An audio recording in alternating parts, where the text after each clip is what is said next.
Selamat pagi, selamat siang, selamat sore, dan selamat malam rekan-rekan mahasiswa. Hari ini saya akan memaparkan materi mata kuliah komik untuk mahasiswa desain komunikasi visual. Komik merupakan suatu bentuk karya yang bersifat sequential art atau seni berkesinambungan atau seni juxtaposisi.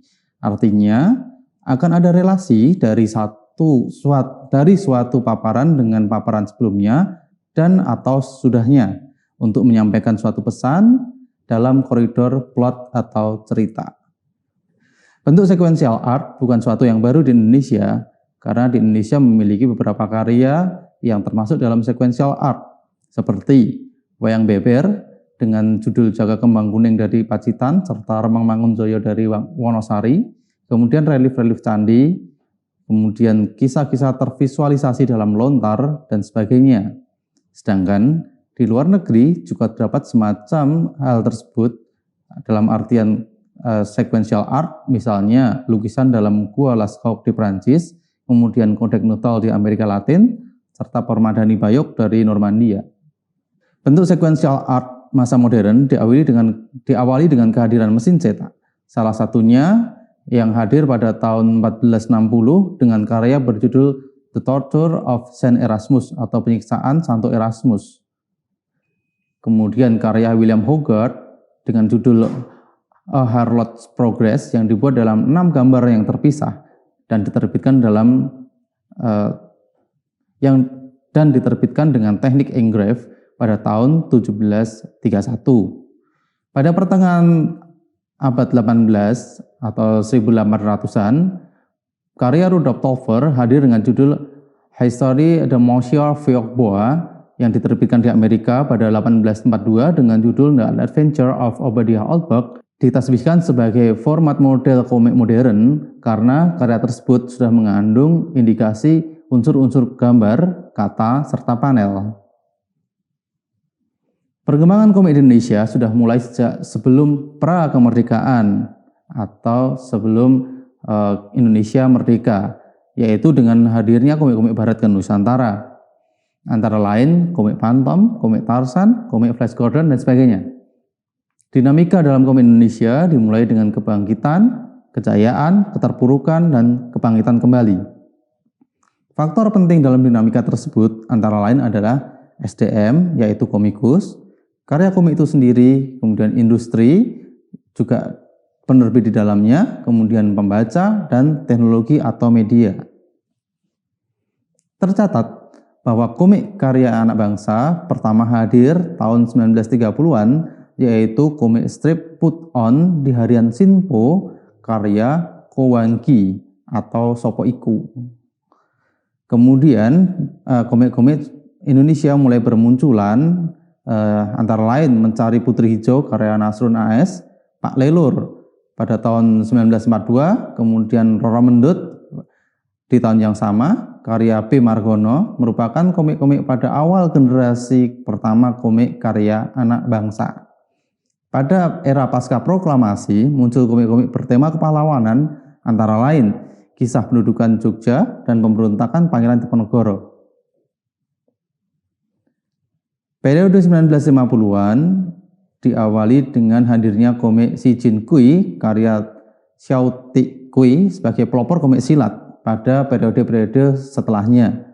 Hadirnya komik barat tidak serta-merta membawa dampak buruk bagi komik Indonesia, namun juga melahirkan archetype atau penyamaan bentuk dalam komik Indonesia, seperti contohnya adalah Sri Asih, karya R. Akos Asih, kemudian Putri Bintang dan Garuda Putih karya John Low.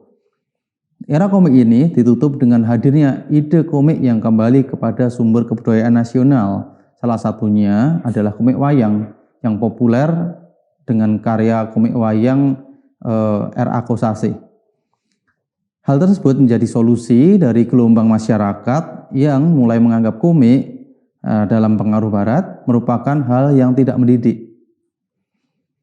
Komik wayang adalah salah satunya, dengan dipelopori oleh R.A. Kosasih dalam karya Purisrawa Merindukan Bulan yang terbit pada tahun 1953. Setelah itu banyak bermunculan komik-komik wayang yang lain seperti karya John Loe, Lahirnya Gathotkaca, dan Raden Palasara. Pada periode 1960-an, komik modern Indonesia diawali dengan era komikus Sumatera.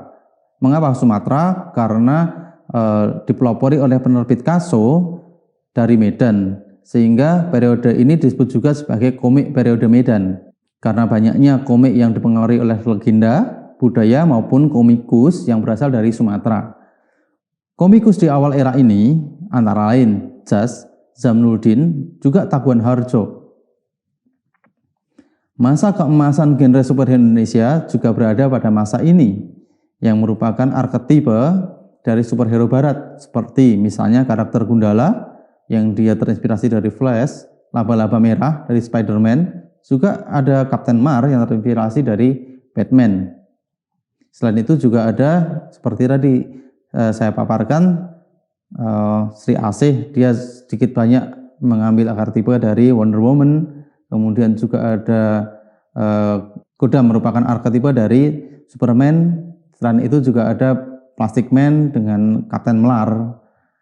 Antara tahun 1963 sampai dengan 1965, kondisi politik Indonesia sedang bergejolak. Muncul komik-komik genre perjuangan yang berkembang di Jakarta maupun di Surabaya. Antara lain, komik tersebut bertemakan melawan VOC, bertemakan melawan penjajah Jepang, pasca kemerdekaan atau melawan sekutu, masa revolusi fisik tahun 1945-49, masa pembebasan Irian Barat, serta yang bertema konfrontasi dengan Malaysia. Periode 1970-an ditandai dengan hadirnya genre roman remaja. Roman remaja ini pada awalnya ditujukan untuk membangun moral kaum remaja, untuk meneladani hal yang baik dilakukan oleh karakter protagonis, sedangkan hal yang buruk dilakukan oleh karakter antagonis untuk tidak dilakukan atau dihindari. Pada masa ini juga muncul komikus antara lain Zaldi dan Jan Mintaraga. Komik genre ini antara lain Ilham dan Crossboy, Amelia Perintis di Rimba Kalimantan, Ganyang Roketat Rambut Sasak, Pahlawan Cilik, Pesta Pora, Korupsi dan Akhlak, dan sebagainya. Generasi ini juga melahirkan genre silat yang tadi sudah dipelopori oleh si Jin Kui, yang banyak dipengaruhi oleh film serta sastra Cina dan Hong Kong dengan genre silat atau film kungfu.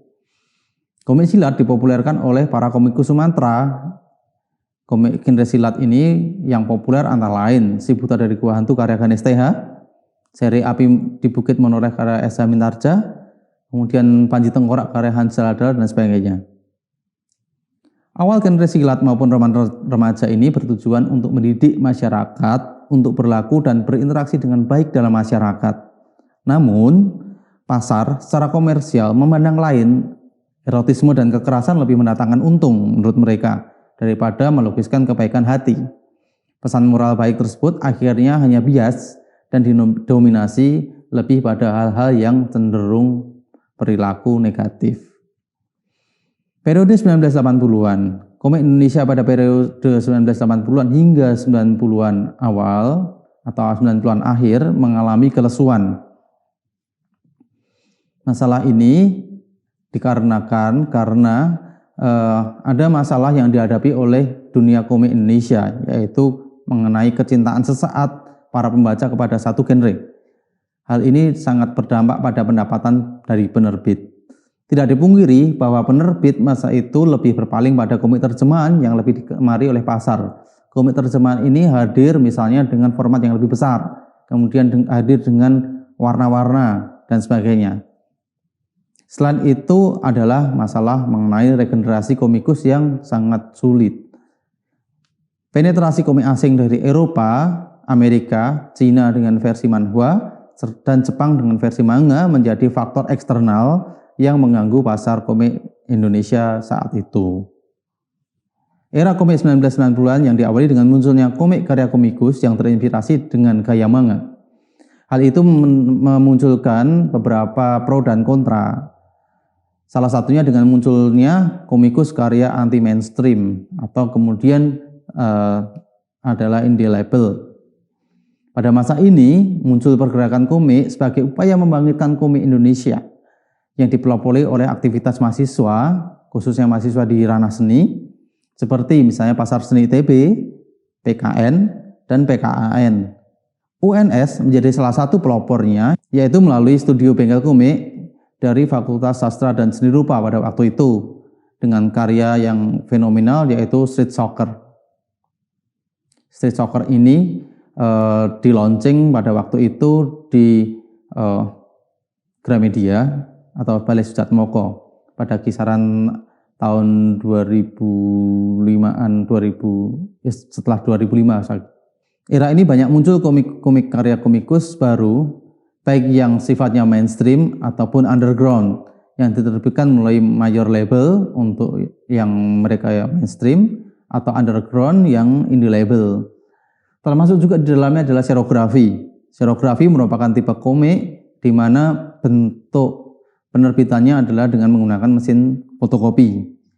Sehingga serografi itu mengambil nama dari mesin fotografi Xerox.